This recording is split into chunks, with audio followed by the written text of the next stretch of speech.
All right, everybody, and welcome back to the Dear Delusions podcast. This is our second episode, and for this one, we have something more special than the last one. We have our first ever guest, pretty social figure around campus, and not to mention he is very tall, so he's pretty hard to miss. We have Aidan Sham. Yeah, my name's Aidan. I guess a lot of people on campus know me as they call me my nickname Shams or any sort of variation of that, Shambles. That's one of the common ones. Yeah. I'm a second year here at UTM. My program is I'm a double major in criminology and sociology with a minor in bio, which is kind of how I know the three here. We had a few of our intro bio classes together, so that's kind of how I know. I also know Shamir through working at the Rock, which is one of the positions I have here, which we'll get into a little bit later. One of my main sports here is I play volleyball for the tri-campus team. I'm one of the players on the team there. I work at the Rock, like I mentioned, so I have a few positions there: intramural referee, learn to play instructor for a few sports. So pretty much a little bit about me. Not much else to say. I don't know if you have anything else you want me to add to that or. Oh man, I think that's perfect. Pretty good, summing yourself up pretty well there. And then obviously we have me, Shamir. We have Noah here. Hello. And we have Hisham. Hey, what's up? So for anyone that listened to the first episode, we thank you. Thanks for joining us on this journey. I guess we're still trying to figure things out. We're not experts here, but we're trying our best. And we're honestly honored to have Aidan on as our first ever guest. First guest. No, appreciate it. Thanks for having me, guys, especially as first guests. I know some people were a little cheesed, just leaving right now. We were just in the library and we were leaving, and they're like, "Oh, where are you going?" "We're going to record the podcast." "Oh, so no special guest this time?" We have a special guest. Like, "Oh, why not us? Why not us?" I mean, come on, man. It's Aidan Sham. You gotta have Aidan Sham on first. He's just like that. But do you want to go, Sham? You gotta ask something. Sure. I tried applying for the Rock. Because I know you work at the Rock. Right. How do you find it? Because I want to work there hopefully one day. Cool. Pretty much for everyone, it's similar with applying to the Rock. At least for me, you just go on the UTM Rock website, and there should be a section on there that says apply. Yeah. And depending on the time of the year, there's going to be openings for different positions. So I'll speak for myself, and maybe Shamir could touch on his stuff because we kind of have different roles. Yep. So the two jobs that I do is I'm one of the intramural referees for volleyball, and I'm also a learn to play instructor for our learn to play programs for volleyball and water sports now. And for those were openings. There was an opening around. It's usually. For the fall semester, it's in around March, April, and then for the winter semester, it's about probably October, November-ish. You can apply, and you just apply online. Send in your resume, send in a cover letter, and they'll usually give you an interview. And now that's just for those positions exactly. I'm not sure. There's a lot of roles at the Rock. There's the front welcome desk. There's personal trainers. There's a lot of different roles. How's the team? How's working there? Working there, hard hours. So the hours, I will say this, is they're very accommodating for students. Sure. We're all students here, so we all have busy schedules. We have classes, we have other priorities possibly. So the nice thing is they're very accommodating for hours. So you send in your schedule, you put in the times that you're not available, and they won't book you in that time. If they need you, they'll message you, but for the most part, they'll just leave you. They understand that you have class, whatever. They're very accommodating for it too. So for example, if you have a class that's done at 4, they're gonna schedule for 4:15 or 4:30. Exactly, yeah. They're not gonna stack it right on top because they know you have class. They know that you have to say you have a class in a building halfway across campus. They're not gonna walk there. Yeah, exactly. Take some time. So they're very accommodating with that, with your class and your schedule. What about you, Shamir? How do you find the Rock? I've honestly loved it so far. I mean, I only started working in September, and I guess we both started at the same time, pretty much. We did our training together that one day. We did, yeah. But I really enjoy it. And just like you're saying, obviously the they give you a lot of flexibility with your hours. And they have, because the most of the positions there are work study positions either way. So they have a cap on how much you can work. So they're not going to overwork you or work you like 40 hours a week. It's not going to be a full-time job. Like for me, for example, I have a cap at 15 hours a week. And my boss, he's very, very chill with, and he's very okay with me whenever I need to work, and I have all my availability. And for the rest of the semester, I told him like, these are the days I can work, these are the times I can work, and he's very okay with that. He says, like obviously it's a work study position, so school comes first, just like anything else you would do on campus. So they're very open to it. They're very accommodating, which I love, and I think there's like this sense of community that you have there, because there's other people in my role that I'm close to them now just from working there. I've met them. Even like Aidan and stuff, I'm sure there's other referees or whatever other roles you have, like there's people around you that you kind of just form this connection with. So just like I think working here at the Rock is sort of like you're joining a club on campus, or like how people would join clubs back in high school. There's like this just sense of community there that you can't really find, I think, in most other jobs. No, for sure. I 100% agree with all of that. And one thing I'll slightly add to it is about hours and pay. So it is a job, and we do get paid for what we do. Yeah. But what I will say is, it's not like if anyone just had a part-time job before or anything like that. The jobs here, there's a few jobs here at the Rock where you can make decent, in terms of money-wise, you can make decent money. But most of the jobs and like the hours, like like Shamir, like we work under 10 hours a week. Usually, like typically, it's very little bit. So it's not like this is not a sustainable working at the Rock isn't. It's just a little, a lot of us, we're already here at school because we have classes and stuff. Might as well pick up a job. You work a couple hours, make a little bit of money here, spend on food, you can save it. If I commute a lot via I drive school every day, so it's just extra gas money for me, really. It's not, I'm not here trying to like pay off rent or pay off anything with it. It's just side scratch, but I'm already here. And like you said, it's like a little community, For sure. We would develop a nice, coworkers, you have that sort of in-work relationship. And then you also have the off, like, let's say when we're done work, we can still be friends. We can still see each other on campus, say what's up. So you have that little community that you build, you build new friends, all that. And it only makes sense for you because you're already involved in sports and everything. So it's going to make sense for you. Yeah, it's nice because everyone, for example, like when I referee volleyball, a lot of the players that do that play in intramurals, I either already know from, let's say, the tri-campus team, or they're familiar faces at drop-in volleyball or drop-in sports or anything like that. So you're still part of the community. You see everyone, and you're able to still sort of interact and just be a part of any sort of like club or anything like that. So touching on volleyball, you just mentioned the tri-campus team. We're gonna get into that, but because I actually have a bone to pick with you about that. But I was just touching back at the Rock. I think the other like big part that I really like about this job is that, like you said, it's on campus, so we can kind of do it like after class at the end of the day, just get a couple hours in. But also at the start of this semester when we were doing tabling, it was just kind of, I have like an hour or two in between classes. I can go work there for an hour or two. I have nothing else to do anyways. It's the first week. What else am I going to be even doing? So, like working in between classes, it's just whenever you have time, you go in, like you do your job and you leave. It's pretty much like anything else, right? Yeah. Which is great. But so touching on volleyball now, I had a bone to pick with you. So for those of you who don't know Aidan, he is on the Tri-Campus volleyball team, which is, or I guess let's just like explain what Tri-Campus is, because I think a lot of people don't exactly know. Do you want to go ahead and do that? Sure. So anyone who might not be a part of UFT culture, even if you are, you might not know what Tri-Campus is. So those of you who don't know, University of Toronto has 3 campuses. They have the main campus, the St. George campus, which is in downtown Toronto. Yep. They have the Scarborough campus, which is in Scarborough, and they have the campus we're at, UTM, the Mississauga campus. The best campus here. Hey, that's controversial. Very controversial. Controversial, but low-key, I have to agree that we're the best campus. You'd say UTM? Yeah, I'd say honestly say UTM. He has to say UTM. He plays for us. Oh yeah. It's in my contract.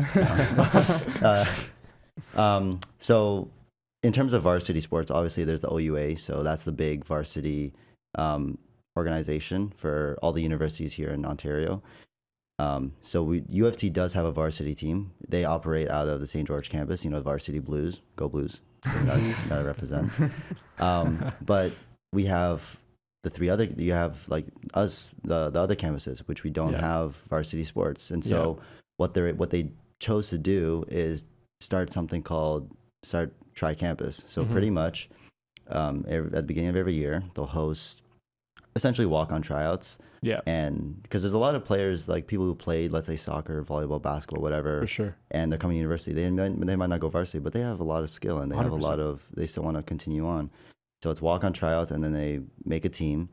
And so we have one campus. Not one campus. We have one team here at UTM. Scarborough has one team and St. George has two teams. Yeah. And they do kind of like a draft style for them to pick their teams. So basically, we have weekly practices, part of the team, and we have proper coaches that have played the sport to help coach us through. Mm-hmm. Weekly practices, and then every Sunday, since there's 4 teams, we just play each other at one of the respective universities. So, for example, this past weekend we played. It was my team, the UTM, versus we played one of the St. George teams we had home court. We played here at the Rock. Mm-hmm. And I know all about that one. Yeah, yeah. Shamir was working on the sidelines for that one, so he saw it firsthand. And then, so if we're playing that one, the other St. George team played Scarborough, either at Scarborough campus or at the St. George campus. So this is just a way for us to, like, even though we don't have varsity sports, it's a way for us to still be able to have that slightly above intramural level volleyball or slightly above intramural level sports or athletics in terms of like skill and competition and stuff like that. Yeah, essentially it is kind of like a varsity sport. It's like UTM's version of varsity now, because we don't have that varsity sport option anymore here at UTM. So none of the sports have varsity? No, there's no varsity at UTM. If you want to do varsity, then you go downtown campus I know there are a couple athletes that are varsity athletes, but they attend UTM. So but then the commute to downtown is just like unbearable. I heard. Because varsity sports, you have training. To my knowledge, you have like daily training. And it's a commitment. So if you have classes here, think about it, you have classes, and since you've done classes, you have to take the shuttle, find some way to get down there for practice. The shuttle's so bad. I hate it. It's like really. I don't know if you've ever been on it, because I had summer course in St. George. Mm-hmm. It's really bumpy and you feel nauseous half the time. I don't know. How long? But it's a good thing. It's usually like an hour. About an hour, give or take, depending whether there's high traffic or low traffic. Yeah, and they take the QEW, so there's gonna be traffic at times. It's QEW onto Gardiner, and it's a mess sometimes. Yeah. It can be a mess. Plus, because like you're braking, it's traffic, right? Yeah. So usually it's bearable in the car, but in the bus, I don't know, you feel nauseous. It's bumpy. It's very bumpy. It's very bumpy. You hear the bus. It's literally just an old school bus. It's not even a shuttle bus. It's like a school bus. It looks like a prison bus. It does look like a prison bus. The seats are so upright, so you have to sit like this. Yeah. And the other thing is, like, you're going downtown, right? Like downtown Toronto, it's a major city. Mm-hmm. You never know. There could be an accident at any second. Like anything can happen at any second and just close down all the roads or something. So it is. It's a good way to get there. Obviously, like it's free for us to go, which is great. Instead of paying for an Uber, paying for gas money, getting whatever. But it is a commitment, because if you're gonna do daily training, then you're gonna have to take it every day. No, for sure. And it goes the same for people who, like, let's say, want to take classes downtown, like you, in the summer, or anything like that. And I have friends who live in downtown Toronto that take the shuttle, like, just to get here, and they have to, like, budget, if let's say the commute's an hour, but they have to budget like another hour just wait at the bus stop, make sure they have a spot on the bus, because the bus, usually you see, like, I don't know if anyone's ever seen the lineups to get on this bus sometimes, but sometimes it's like insane. And then let's say they fill the bus up and you're just there waiting, like, okay, well, you have to wait for the next bus, which is another 40 minutes to an hour for the next bus. Exactly. Commuting is such a, I respected it after summer. Like, I gained a new respect for people who commute. It's really hard. Yeah, no, some people, I'm pretty lucky, so we're lucky. Yeah, I don't know. Everyone's based. No. Noah's sitting right next to us. Noah's in Toronto. He has a pretty bad commute. He was complaining about this morning to me. The commute for me is usually, on a good day, it's like an hour and a half. Good days, an hour and a half is crazy. Yeah. Especially it's between TTC and my way too. Yeah. Right? So it's like 3 different buses to wait for, and with this weather, the Yeah, weather. no, It's it's never not good fun. time. Yeah, no, Yeah, I won't repeat the language he used with me this morning. But he had some strong words for the 101. Yeah, I feel very strongly about it. As soon as I get my car, though, Yeah. and my license, Yeah, then Another Okay. topic. Another 19, topic. no license. Yeah. Another topic. No, but I think a lot of people still use our like there's a lot of people waiting at the bus stop here Mhm. all the Yeah, time, as well, of and course. they're all complaining. The buses are Yeah. packed. Mhm. yeah. You like it's not fun at all. Was it last year that was it the 44 that got stuck? Oh, and that In the snowstorm, snow. yeah. Yeah. It I've was never heard stuck about in that. the snow and it couldn't move at all. It took like what 3 hours for everyone to get home. I seen Yeah. everyone posting it like on social media, like this bus Yeah. was just stuck because there's this road on Burnhamthorpe, which is pretty sure where it goes down, and it's like a big hill, so it divots Oh, down, yeah, it comes yeah, up. yeah. Oh my It went God. down the hill and it came up, and it just couldn't go up anymore because it lost Yeah. traction. It just got stuck. I'm pretty sure that's what it was, but Oh yeah. that's brutal. Yeah, no, there's some like when it snows here. We were talking about this last time as well, how it hasn't really snowed, but I think we're getting like more like of rare snowfall now. But when it does snow, like it gets bad. Also, because people Mhm. aren't used to it now, because we just haven't had it that much. Yeah. But people start driving like absolute idiots. Oh man, One it's of my terrible. biggest pet peeves is the people that in the middle of a snowstorm they're gonna drive like they're like Formula One drivers just because they have winter tires on. Oh, it's Mhm. terrible. We're not invincible, right? The winter tires aren't gonna do that much. Obviously, they help a little bit more with traction, but Yeah. they're not They're gonna. really bad with snow. Like they're good with not snow, ice. Yeah, like, yeah. if it's Obviously, any tire's bad with yeah, ice. yeah. Like you're gone. You're slipping. Yeah. You're done. Yeah. I Yeah. love being a passenger with Shamir. It's so funny. With me, Yeah, you get so mad. I don't get- I've never seen I such don't- road rage. with I him. don't get that mad. Listen, I get mad at specific things on the road. I admit, but that's just people being Yeah. idiots. Like his tone Um, changes. You're talking and then suddenly it just goes so high. No, it's like you're driving on a what's it called, like a 1-lane road, and you want to drive like 20 under the speed limit. That's an issue now. Like, Yeah. like especially on Mississauga Road, because you guys obviously commute. I think you probably take a different road, but when I go home, I take Mississauga Road, and it's a 1-lane road for forever. So if you Yeah. get stuck behind someone that's slow, Oh, it's You're- just pain. it's just a pain. You're just behind them. You try to overtake them, they don't move out the way, and then yeah. Funny enough, this happened to me this morning as well. Not on the road though. I was walking through CCT, and sometimes people are walking yeah. slow in CCT. You try to overtake them, and they start walking faster. And I'm like, why are you walking faster? If you I was walking behind some guy, and I started walking faster because I'm like, okay, I'm gonna like move past him. I'm getting late for class. He starts walking faster, and I'm like, okay. So he's walking faster. I was walking behind him. Now I walk behind him, he starts walking slow again. And I try again, he did the same thing. I don't know what's up with him, bro. Just let me It's like just to get back at you. yeah, like if you're gonna walk slow, at least let me pass. That's like when walk. you grab their backpack and you just yank it Yank back 'em, and yeah, you yeah. just Get you out of the way. overtake Um, them. There's If so it was many, someone I knew, I would have done that. Yeah. for Absolutely. sure. there's so many Absolutely. spotted posts about that. Oh yeah, It's slow like- walkers. Yeah, it's like It's like I think one of UTM's biggest problems. yeah. Yeah. Yeah. For sure. It's brutal. Touching on that one again, UTM and all its problems. But yeah, let's not get too much into that. Let's go back to volleyball, Sure. Tri Yeah. Campus. Cool. So obviously I had a bone to pick with you. Okay. So I was working at Aidan's game this weekend, Mhm. and so his game was scheduled to start at 5:30, right? Yep. Tri Campus guys volleyball game. Basically the Sunday schedule usually is that we have 4 games happening, or however many sports happening, but at UTM during the winter time we have 2 sports running, which are volleyball and basketball. So we start off the day with the women's basketball game, and then that followed by the men's basketball game. Then we have women's volleyball. Then we have men's volleyball. So Aiden's was the last game of the day. I clocked in around like 10 a.m. on Sunday, and I woke up at noon or something. yeah. So I'm working the game, and I think it's like kind of everyone working there. Obviously, after like 8 hours, like you're tired, you want to go home. So the game starts at 5:30, and what we wish for, we always want UTM to win. Obviously, Of course. it's our team. Aiden's on the team. Who wouldn't want Aiden to win? But then it's like whoever wins the first set, it's like okay, just finish it off in 3, so we can go home. So the UTM Eagles, they win the first set. I'm like, okay, perfect. They win the second. It was close, but they won the second set. Well, it's close. I said, okay, bet. Now, One more. one more set, and I'm gone. And at this time, I think it was like 6:30ish at this point or something, or like 6:45.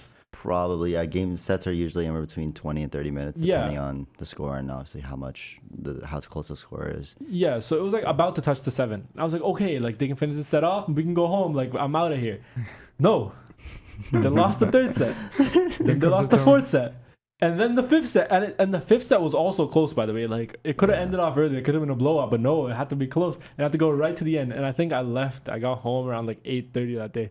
And I was so tired. And I was just cheesing, man. Like, yeah, trust me, a lot of us were cheesed that day. Yeah, no, I 100% agree. Yeah, I'm just playing though. Obviously, like, it was a good game to watch. It was pretty competitive the whole way too. All the sets were close. I think you guys could have, like, if your luck changed a bit, or like, because I know obviously like there's always mishits in volleyball, right? Like you put a little bit too much power, you put a little not enough power. You gotta take some risks here and there, you know. Some maybe try to do some different stuff, and might have some chance of, like, you know, maybe swinging a little too hard, a little too out or something. But you have to take those risks. But no, there were a lot of that game. There were a lot of players played really well. But we just made a lot of like dumb mistakes. Like one big one was a lot of like service errors, and we just made so many. I mean, I don't serve personally. I get subbed out for that, but with another GOAT, Mr. Mateo. Shout out Mateo. Yeah, shout out Mateo, the Bean. if you're watching this. Mr. Bean. The Beaner Mateo. You know the Bean. We played a little bit of Scriblio with him. One of our favorite library activities. Yeah. He commented on my post. He's like Scriblio GOAT or Scriblio Legend. Scriblio GOAT. But yeah, no, it was a good game to watch regardless. And I think for a lot of people that haven't seen like Tri Campus Sports, you should definitely check them out, because again, like, it's kind of like our version of varsity, and like, you know, the players on, like, everyone will know players on the team, right? Like, it's a pretty small campus, so in that fact, like, you know someone on the team at least. So it definitely helps now that we have merch. We finally got like proper. We have proper like backpacks and like and attire that says. Aidan was waiting for that. Yeah, I was so asking me like so long. Every other day he's like, "Where's my merch? Where's my merch? Where's my merch?" And Shamir's like, "Yo, I don't know where your merch is. No I don't idea, operate any of it, but I'm just busting this guy's whatever." No. Whatever. Yeah. But yeah, so like, is this your first year on the team or second year? Second year. So I was lucky enough to be on the team last year. Last year was the first year, and there were only two of us. There were initially three of us first years are on the team. Okay. So it was nice to be able to come back again this year and just still develop and, you know, practice with the guys. We had a lot more newer players this year. So like first years now, you know, that we're in second year. First years now that are on the team that are honestly doing a lot to contribute. You know, there's Mateo, like we mentioned. Shout out Mateo. Yes, sir. Probably the biggest contribution is Mr. Tobe. He's number 66 insane on the court. If you ever watch any of our games, you'll most definitely see him on there and him doing his thing. Nelson, you know, there's a lot of really good returning, a lot of good new players, a lot of really good returning players on the 100%. Court, and yeah, you know, and it's nice to have like a good community, and that's ultimately one of the reasons why I've always loved the sport, you know, volleyball is that it's a very, I'm not sure you could say this about a lot of sports, but I'll speak on my half, is that it's a very communal sport. You know, you get really close with your teammates and stuff. And this year I'm really happy with how the team is, you know, who we have on the team and all that. So overall, like I'm really liking how things have been going. Yeah, for sure. I know you two, like Hisham, and you guys haven't checked out any Tri Campus Sports, but like not at all. I think he's happy about it too. He's exposing us and knows, like, yeah, not at all.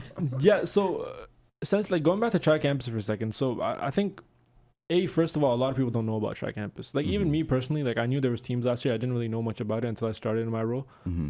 But so there's 4 sports that we have an actual Tri Campus league for, which are volleyball, basketball, soccer, and hockey.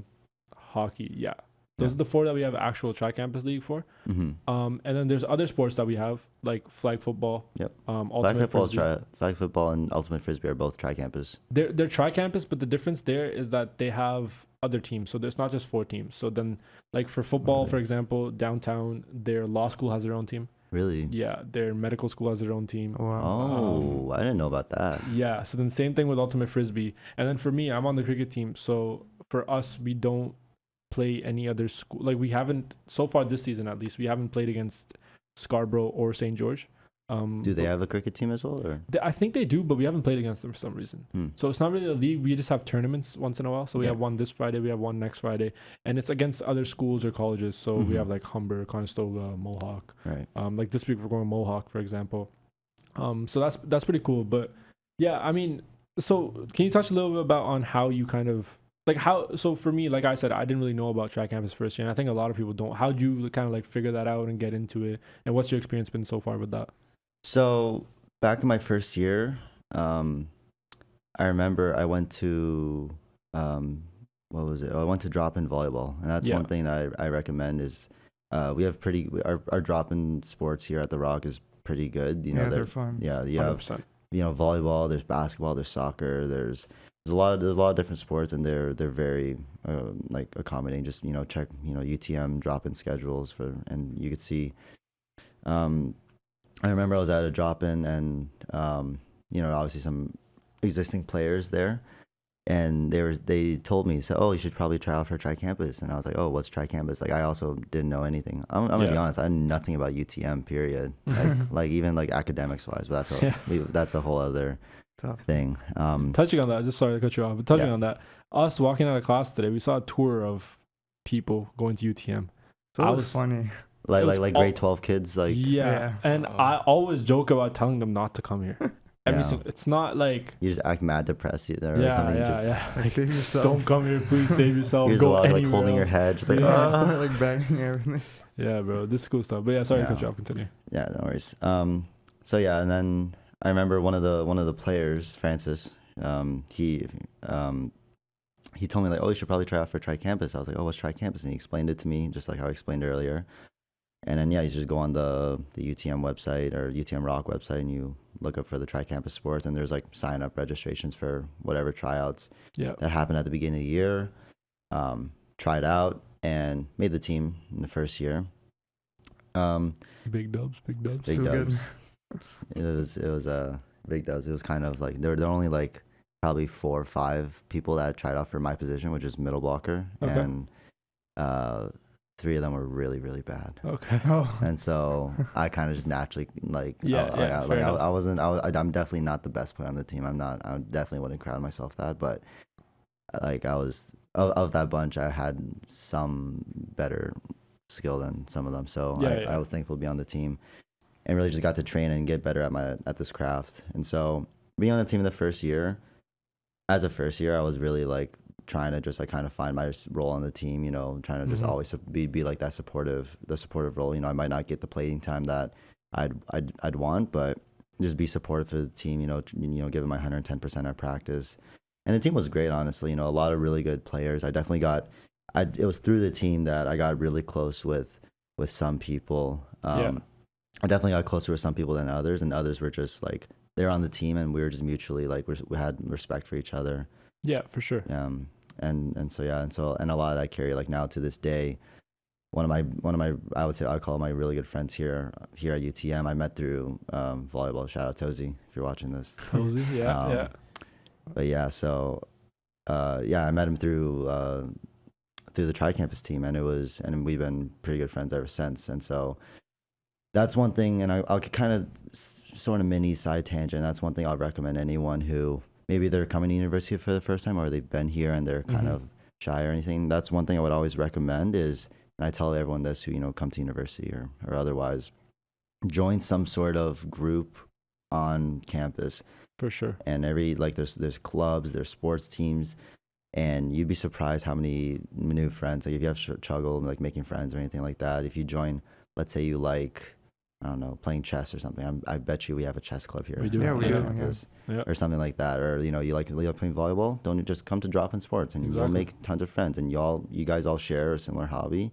There's also like there's CAS, which is like our Asian club. Yeah. There's MISA, which is the one for Middle Easterns. So all these different clubs that you can.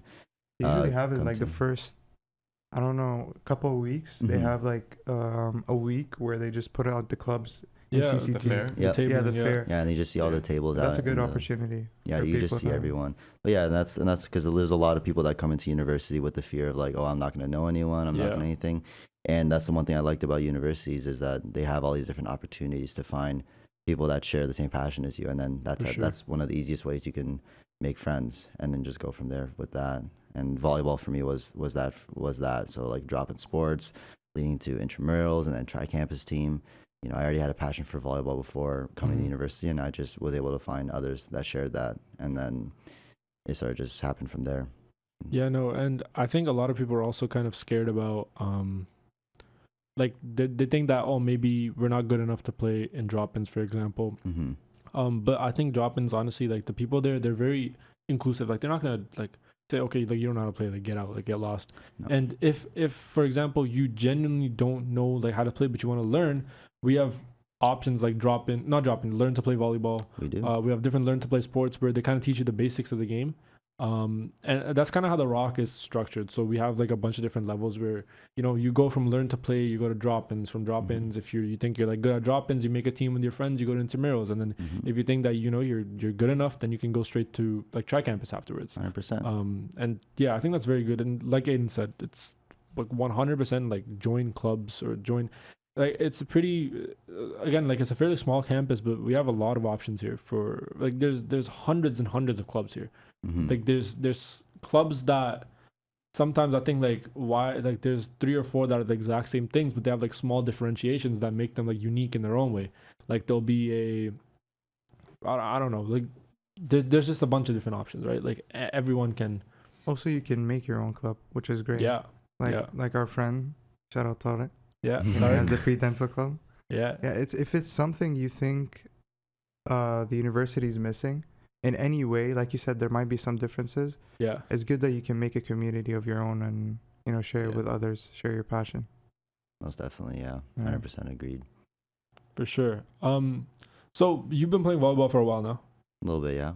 Yeah. So like, what's your kind of like journey been with that? Any like crazy stories or like how you've improved? Have you always been like, do you think you've always been like at a level where you're kind of like above the average, I'd say, or? Definitely not at the level where I'm above average. I honestly would say that I've been behind for a lot of it. I only really started seriously taking volleyball like serious in like my my later high school years. I played it throughout high school, you know, club volleyball. Yeah. With you know, summer programs and all that.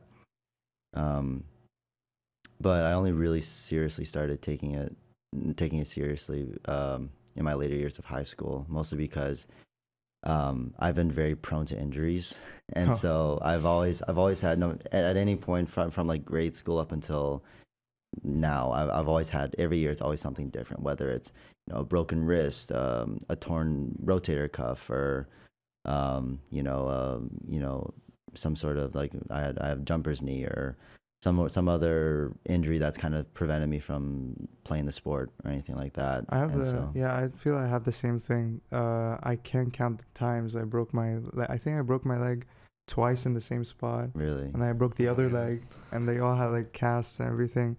Yeah, that's just because you're not good at sports. That's not anything else. Okay. Yeah. Come on, man. We're talking to tri-campus athletes. No, let's not compare ourselves to the greats. Okay. I wish. Well, I wanted to ask, when did you realize you could use your height to your advantage? Like, what a question. No, I'm serious. Like, you're like, okay, I'm tall. I can do this. Like, I can use that. It was definitely helpful. You know, you can't develop height, sort of just given. Drink a lot of milk, man. You drink a lot of milk fresh in the morning. I've always been. I've never had. You know, some people have like a growth spurt. You know, yeah, when I never like, had that either. When they're whatever. I've always been like kind of just steadily growing at like a slightly faster rate than most people up until now. Yeah, now we've stopped growing. And now we're stunned. So sad. I'm stunned at 5'9", but is it now or to like 22? I think. I swear you could go till 25 or something. Like men. I think you can grow more, but I feel like I haven't grown in the last couple of years. I've been stuck at this height of 6'3". I still want to decrease. 6'3" is a good height. I don't know why this guy's complaining. Sometimes I think 6'3" is like too tall. Like okay. I feel like not everyone has that problem.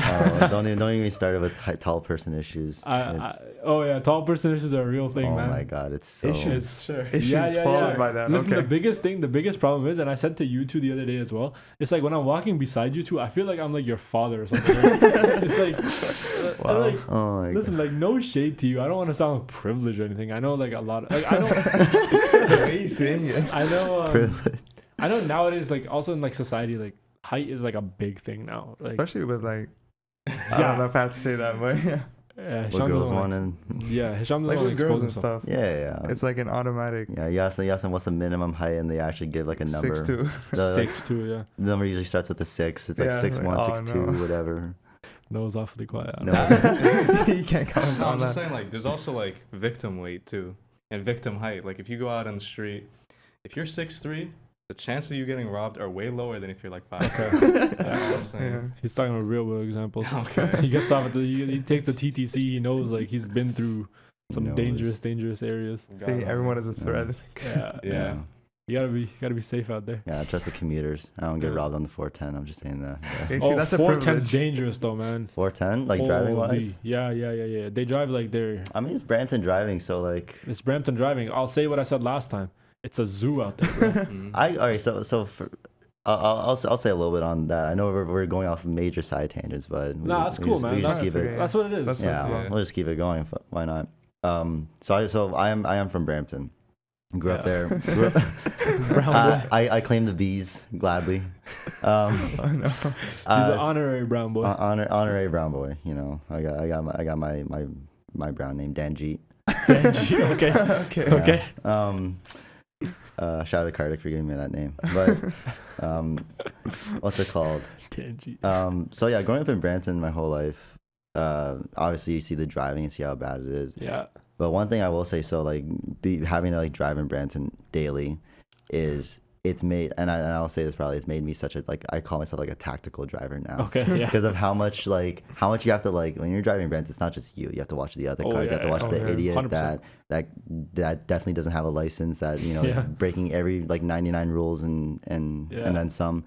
And so it really just makes you like, and I only really realize this is when I'm driving with like other people. Like, let's say I'm Yeah. in like downtown Toronto and I'm having like civil conversation in the car, like swerving or like Yeah. not swerving, but like I know what you mean. I'm dodging car accidents and stuff, Yeah. and I'm just keeping it so casual because Yeah. that's what you have to do like Yeah. daily, and it's like I feel that 110%. I was in, like Hisham said, like he loves sitting beside me in the car.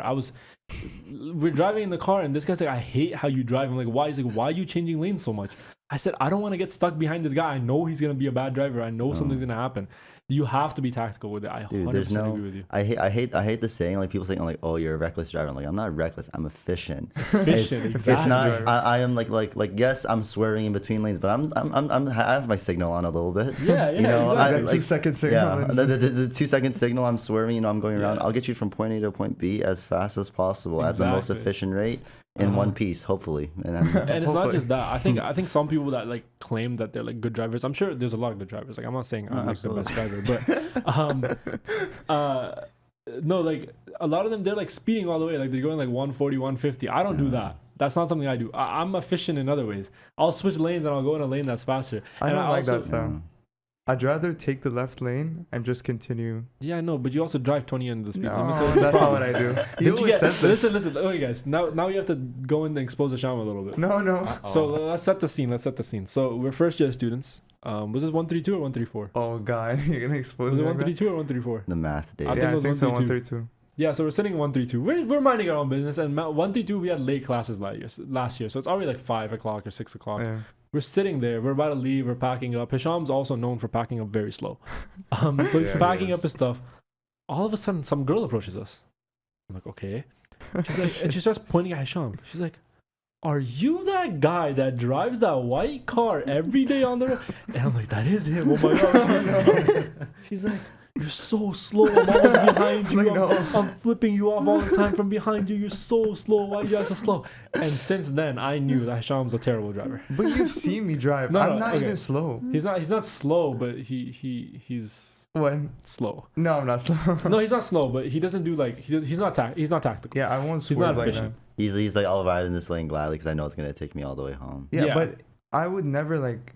I think they swerve away, like on the left lane. I don't know if I'm going too fast usually, but they like move over. That's not proper driving etiquette, though. Like no, the people in front of me. No, but I wouldn't like tailgate them. I know that's what you do. The left, but the I don't know, like, do you guys know the proper driving etiquette where you have like, let's say you have the left lane's like the passing lane, right? You Yeah, never like yeah, yeah. ride like if you're gonna drive at a snail's pace, you never ride in the left lane. Oh, never. I Like hate people that do like that. the left lane's That's the meant, fast lane. Left yeah, lane's the fast lane. it's the fast lane and it's the changing lane. You Yeah. go into that left lane to either overtake or you go Mhm. into there to The speed. Yeah. speed. Yeah. And like you can actually get a ticket if you like let's say Drive too slow. like if you're in the left lane, like let's say you're on any highway or whatever, Yeah. you're in the left lane, whether it's carpool or otherwise, and you're driving speed limit, and I there's hate 9 that. cars behind you, Yeah. a cop I hate that. can pull you over for impeding traffic. Literally, Exactly. Wow. like going they'll throw the excuse, oh, I was driving speed limit. No, it doesn't matter. You're impeding traffic. You're in the far left lane. Yeah. You want to drive as a snail, be Yeah. turbo and all. Go to the No, go to exactly. the right lane. Like, And that's my also, it's thing. like an unwritten rule that you're supposed to drive faster in those lanes. Like Yeah. they have the speed limit, but you're like meant to go faster. Yeah. That's what they're for. Yeah. Anyone who's ever driven, I don't know if you guys how far you ever driven, like east or west. But I've driven like past Ottawa. yeah, okay. So you ever drive like once you get past probably past like Ajax or Whitby or something Yeah. like that, and it's like it's just a two lane Yeah. highway, and it's just cool. Everyone there knows how to properly drive. Yeah. If you're in the left lane and you're like if you're in the left lane, you're driving down, you're approaching someone, that car will move over for you, and that's that's the etiquette. Like you move over for the car in the left lane. If you're in the left lane and someone's about to overtake you, like it looks like he's about to overtake you, you move over, you let him pass. Yeah, That's for sure. that's how it's supposed to be done. But here, there's no rules. No rules at all. At all. 3-lane highway has 6 cars across it or Yeah. some shit. No, not like that, but like that's No, yeah, 100% agree with that. I mean, even like me and my family, we take a lot of road trips to America, and for the most part, like all the interstates there, like the I-90, for example, like they're all 2-lane roads. So you'll only see cars in the left lane either when they're going very, very fast, or you'll always be in the right lane, overtake on the left and go back to the right. Like that's proper. Yeah, that's like how you're meant to do it. But people don't want to follow that rule, just like Hisham. Okay. They see an open lane and they're like, oh, it's free. Let me just hop in it and drive the pace I want. No cars No, around but me. if you're going on the left lane, everyone knows you have to go fast. Yeah, Yeah, or like which is something I do. Just saying. A little too. Sometimes Hisham drives okay. Okay. Sometimes. Okay. Not all the time. I've yet to see this driving, so Yeah. I'll keep that. I'll You keep that think in sometimes he standby. thinks he's like a F1 driver or something, and he's like, "Oh, I'm gonna go drifting. I'm gonna go drifting." Doesn't know how to. How's Like, F1 Oh anyways? my god! Don't even. There was this one. Do you remember that snowstorm that happened like a few Fridays ago? yeah. And it started as like rain and it started snowing yeah. bad, Yeah. and it was like I remember I was on the 410 North going back to Brampton, and I'm just where it's literally like you have no feet on the pedals, Yeah. and you're just kind of idling slowly like that. Yeah. That's the pace of the traffic. You may break here, but 100%. there. And I remember there was up ahead, there was this car. There was like a really big opening for some reason that kind of opened up, and there was a car that in the left lane tried to cut. In the far left lane, tried to cut all into the right lane, so he Okay. speeds, Oh, cuts in the no. right lane. And then like I guess he gets to the middle where he wants to stop. He kept going, and you just hear him sliding and like his tires spinning, Oh no. and then you just see him drift into the ditch, like on the far right side. And I'm like, well, that's great. And then you drive up ahead more, and there's a car sideways on the road because Blade doesn't have snow tires. By the way, everyone get your snow tires. I don't care if it says all season. Get your snow tires. You're an idiot if you don't. I'm sorry if I offend you, but you're an idiot if you don't have snow tires. Get your snow tires, but don't pretend like you're using boat with the snow tires on. No. Yeah. Like snow tires help you, but they're not all that amazing. Yeah, like no. it's not you don't turn invincible with it. I'm gonna Take say it it again. easy. Take it easy. Like Take if it it's easy. snowing, like you're gonna save. Like maybe you'll lose 5 minutes, but at least you got there alive. Oh yeah. Yeah. Break early. Don't Yeah. drive. That's the one time I'm okay to drive speed limit. Is if it's Yeah, like yeah, really yeah. bad snowing. There's a little bit of dust on the floor. Don't act like you have grandma holding a pot of gravy on the side of you. Oh or something yeah, like they that. always do that. If it's like snowing a bit, suddenly it's like everyone's like driving so Yeah, tensely. they turn their four-ways on, driving as if we can't yeah, see you and stuff. it's not even snowing that much. Exactly. Oh No, my yeah. God. I think me and Aidan are gonna start our own driving school. Yeah. Hisham's It's- not gonna be there. Okay.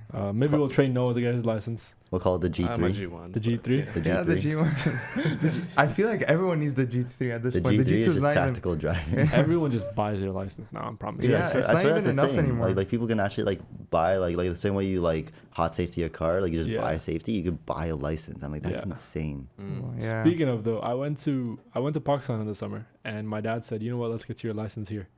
I said, "Okay, let's get my license." So I went to first I went to like the local, like they have like a bunch of different licenses there. They have they have like the local licenses, but then they also have some like national ones. So I went to the local one and it said you can't do it because my address on my card there isn't from that place. So then I got the national one, but so I go to do the road test, and obviously like it's right hand driving there, so Mhm. you're sitting on the right, and then like the cars that they give you for the tests are all manual, and I Yeah. don't know how to drive manual, so I use my own car. But this was like my first time properly driving it, and like the road tests there are a lot more intense. Like they have like cones, just like they make like a just enough space for your car to pass through, and like make you like turn in that cone. And I'm like, okay, guys. Oh like, no. so I was doing it and I passed, but then I passed that part, but then they take you out on the road. And if you guys know like Pakistani roads, they are no. Like Brampton's nothing compared to that. How do they compare to like Eglinton or something? Oh no. Eglinton's like Eglinton would be like flat heaven. compared to there. Yeah. Really? It's not even that. It's like the drivers there. It's the same Oh. thing with like driving on the 410. It's like it's not just you. It's everyone around you. You have to Mhm. be careful of. And over there, it's like some next level of it. But yeah. So then I was driving, and so something else they do there is that just to make sure, because obviously like it's not the most uncorrupt place, I'll say. So like the driving instructor is like he's recording like the test. Like he has to record. He has to like say his voice in it. So he was doing mine. And he's recording. He's like, do this. I do it.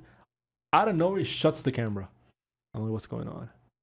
He's like, okay, you're done. Pull over. I said, okay. I pull over the car. He gets out of the car. He's like, thank you. You passed. And taking this like 2 minutes into me driving. You passed. Gets out of the car. And in Pakistan, also another thing they do, they have like 5 cars just following each other. So they like do one person's test. They get out of that car. They go to the next car.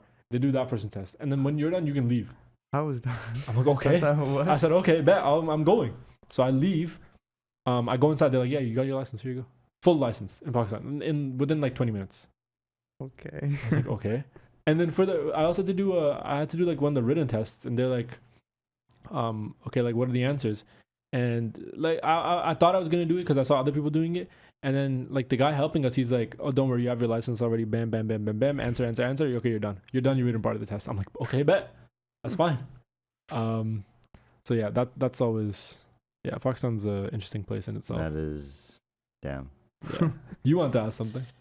Yeah. So we know that volleyball is one of your hobbies, but we also know that fishing is too.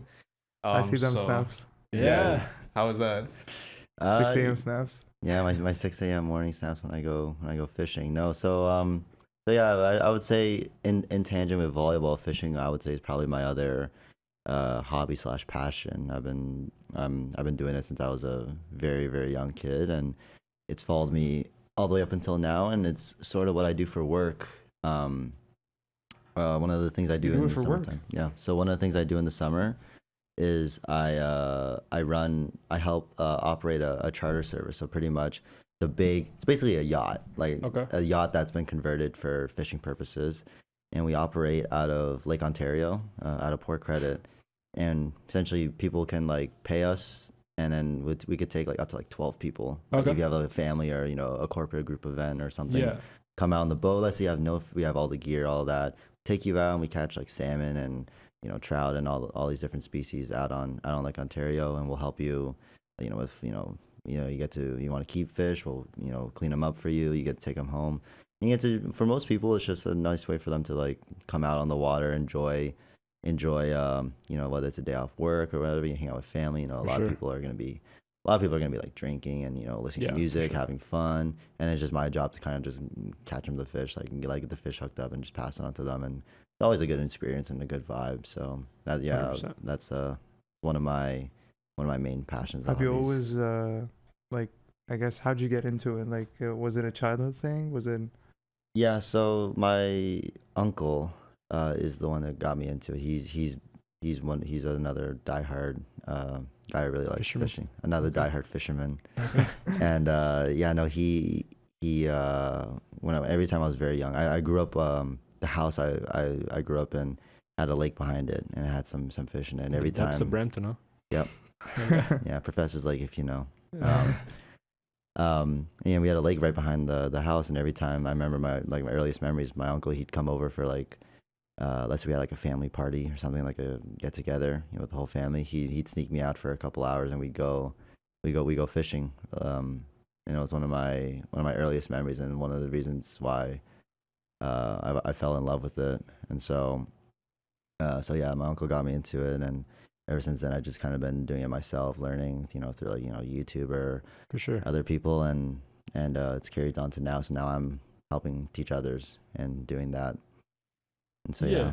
You had some competitions with it too, right? I remember like you posting like, I forgot what. Oh it was, yeah, like, I saw you that. go out like 4 or 5 a.m. and it's just like tournament type. Yeah, like how does that work for fishing? Yeah, so I mean, depending on like the tournament and the species, it's slightly different. But one of the big things I did this summer was I fished in some of like the big salmon fishing tournaments on like Ontario for like prizes up to 50 grand. Oh wow! Type deal. And so pretty much it's like who could catch the biggest 5 salmon, and you have or like biggest 5 in this time frame, and there's obviously other nitty gritty rules, but that's essentially the basis of it. And then we have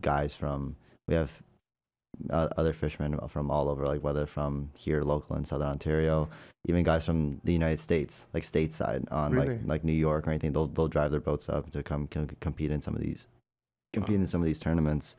And it gets pretty intense, and it's really fun. It's definitely an experience, not something I do all the time. Like there's some people that are able to make a living off of it. Oh, for sure. What's like the closest placement you got?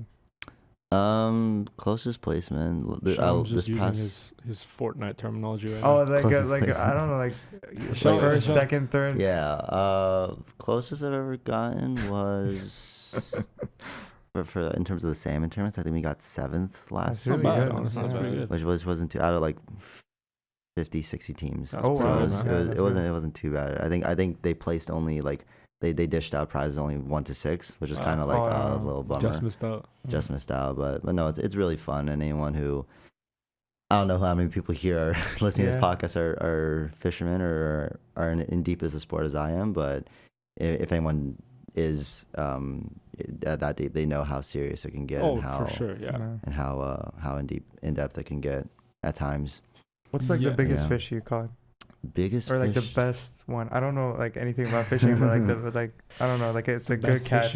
The best fish. I've done some pretty insane saltwater fishing in like Costa Rica and stuff. I've caught like marlin, sailfish, like big, the fish with like the big swordfish. Yeah. Like stuff like that. It's actually nice. Like pretty large saltwater sharks.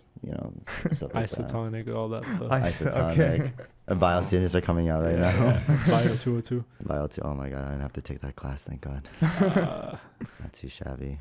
Yeah, I mean that's pretty cool, honestly, because like I've wanted to try fishing for a while. I haven't really gotten the chance to, but it's cool that even like a lot of the times fishing, I guess, is kind of seen as like not so intense. There's a lot of people when I tell them like, oh, I fish for work, and they're like, or like I do like tournaments, they're always like, what do you mean? Like you just sit in the boat, you cast out, and you wait for a bite, exactly, and so whatever like that. And like I get why that there's that stereotype, but there's so much more that goes into it. There's like proper knowledge, like you have to know where to. You have to, the amount of stuff that I have to, like, especially when I'm working, and like for example, I'm taking a group of guys on. My job is to put them on fish, and I have to like pay attention. Like, okay, what's the week's weather been?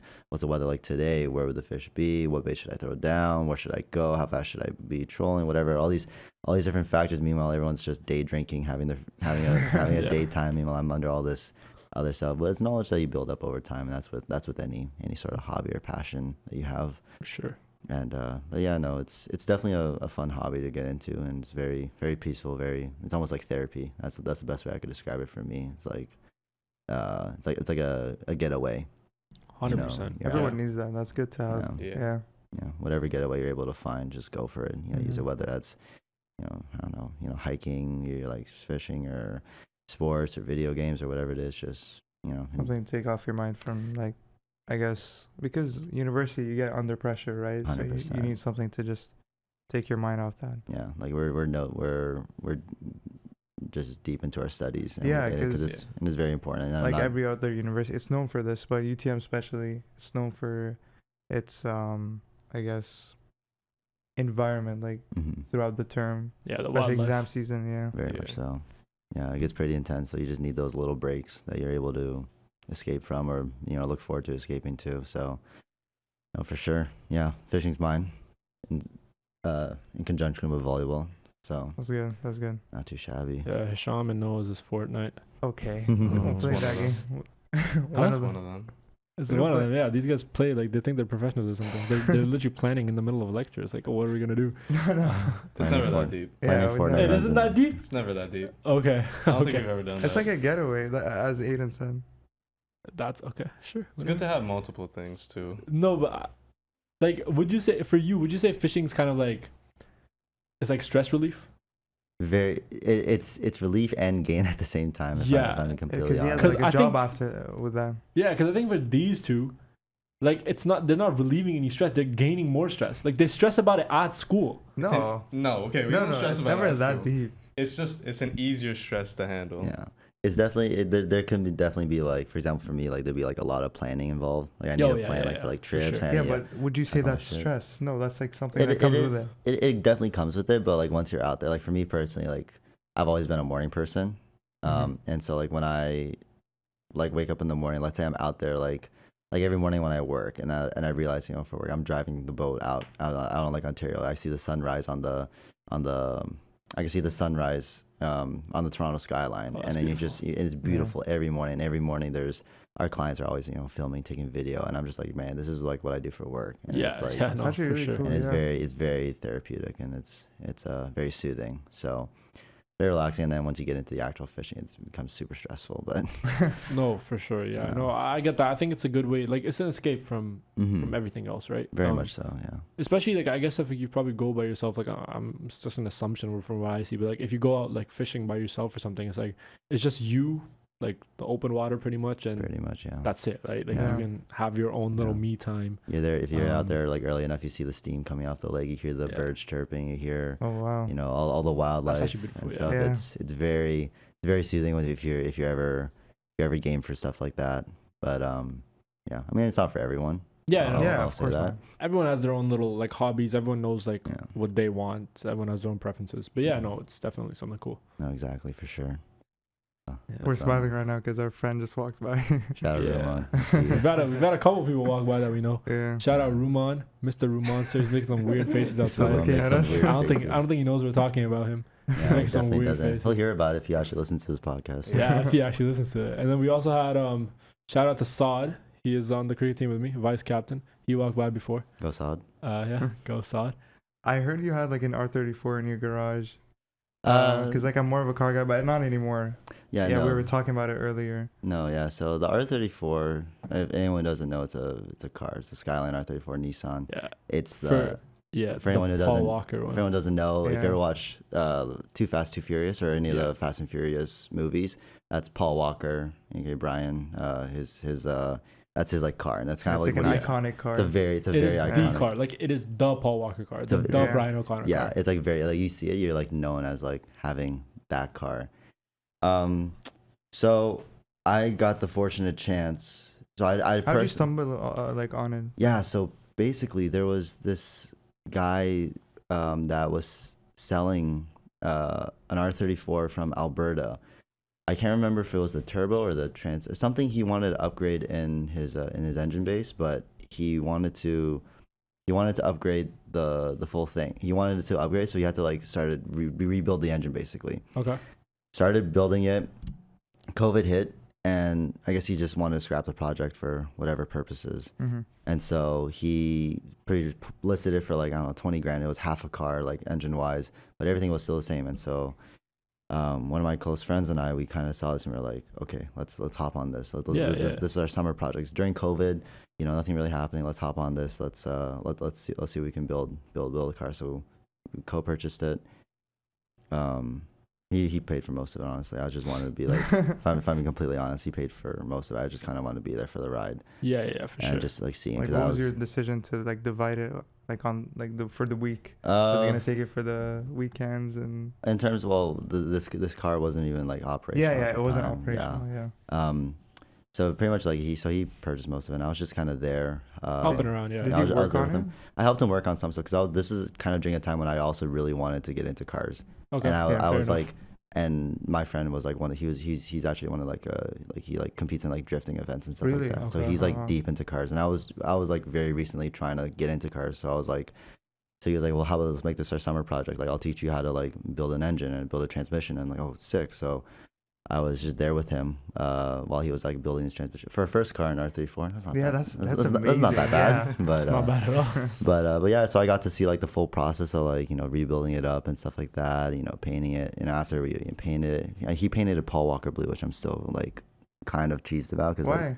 because you like it's kind of like, okay, like we get to Skyline, but why'd you paint it like that Paul, I call it Paul Walker blue. It's just It's the blue that color. iconic is color. Yeah, and he put like the lightning bolts like on the Really? sides. I'm like, dude, you're doing too much. But anyways, but yeah, like it was very cool to like see it work on it. It's just like it was one of my big summer projects that I had. That's cool. And I got to drive it around a couple of times. I will say driving right side manual it's definitely different. Like I drive manual fine, like on the left side, like how you normally drive here. Yeah. On the right side, first I was driving on the right, and you're also driving on the right side of the road, so it's different. It's weird. And you're shifting with your left hand, which was like so like I was You're out of practice. I was stalling in a parking lot so much. It was like it was so bad. But yeah, no, that was one of the cool projects that I had to work on, thankfully, and it's definitely something that not many people are able to do because an R34 is very hard to come by now. Yeah, nowadays I'm seeing 200,000 like as listings and stuff. Yeah, it's Wow. and the same we got it for like 20 grand or something. I mean, we put quite a bit of, we had to like probably another 25 grand in just for like parts and shit. Oh yeah. So probably like, but like an R34 for under 50 grand. That's It's that's pretty insane. surreal. It's a cool project anyways, right? Like it's something that you're working on with a friend as well. Mm-hmm. So it's just kind of like a fun thing to do because sometimes I feel like everyone's always excited about the break or the summer and all, but then once it gets to it, like you get like a week or two in, you're like, okay, now what do I do? Yeah, it gets very boring. My winter break was like that for me exactly. I was like, this is so nice to have a break, but now I'm just like, my routine was like, okay, I wake up, I eat food, I go back to sleep.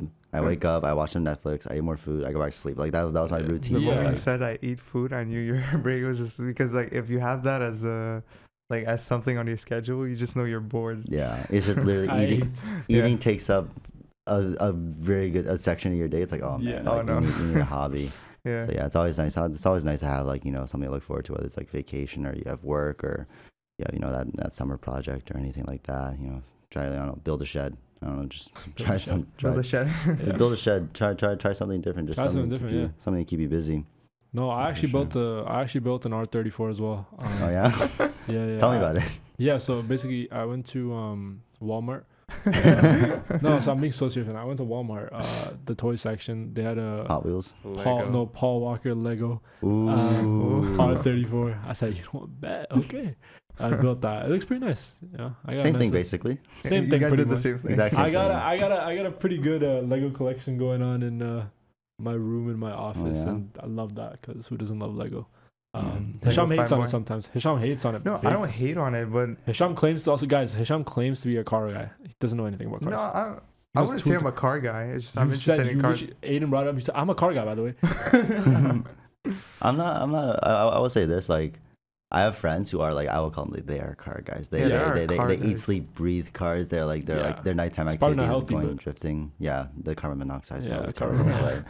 But like, and then I have other friends who are like, they're cars, but they know how to, like, they're going to school for like automotive. They know how engines run. Oh yeah, for sure. I just like cars. Like I'm honestly, me personally, I'm not huge on cars. I just like, you know, I'll talk about cars, you know, talk about, you know, like there's like two definitions to a car guy. Like some people are really like into this. You're like a car enthusiast. Yeah, some people just like it just because like it's not for everyone. Like for any topic, nothing's for everyone. Yeah. So it's just, I guess cars. Like we'll go to the auto show and just like, oh yeah, nice car. Yeah. You know, cars are nice like to look at. Like there's some really cool looking cars. Like for example, like with the R34, like I think it's a very cool car. So like I know things about that. But then there's also like you're gonna go into like details about some other cars. Some people don't even like that. I tell you how many cylinders it is, you probably won't. Yeah, I won't know anything about that. But I'll say, oh, that's a nice looking car. Was it an RB? I think so. Okay. Honestly, not too sure. Hisham knows like 3 words and he uses the same 3 things every time. You really, Rocket Bunny stage 2? What? Yeah. Oh my god. But yeah, man. I guess we'll wrap it up there. Yeah. Thank you so much for coming. We don't want to take too much of your time either. No but worries. The Shamster himself. It's too many nicknames. You were great. Loved having you on as our first official guest or first ever guest. Not even official. First ever. Yes. It was very, very cool, and really do appreciate that. Thanks for coming on. No, do you have any final words or anything you want to say? No, the honor's mine. Thank you it's an honor to be the first guest on the Dear Delusions podcast. Dear Delusions. Yeah, we didn't really get into Delusions today. Delusions today. It's just more so just ranting about other stuff. But no, I appreciate you guys having me on. It was definitely fun, definitely interesting. I'm looking forward to seeing some future guests on board. There's definitely some other people that I think can touch more deep onto like 100%. Walking at the Rock, this one. But yeah, that one. But yeah, no, it's it was a really good experience. I appreciate it. For sure. And yeah, if anyone listening would like to come on as a guest, feel free to reach out. Topics. Yeah, if you want like hear us talk about anything, maybe if you want to hear more from Aidan, we can bring him back as well. Yeah, I'll go for part 2, something more specific. Yeah, we'll do a Q&A. Part 2, Shamster. Yeah, part 2 with the Shamster himself. Shamster leaving you in shambles. Yeah, Shamster leaving in shambles. But yeah, so if there's ever anything else, then then let us know for sure. We're open to pretty much everything. So yeah, let us know, and we really appreciate you. Again, we're kind of on this journey of just improving. Yeah, so thanks for joining us on that, and we will see you next time. See you later. Bye guys. Goodbye.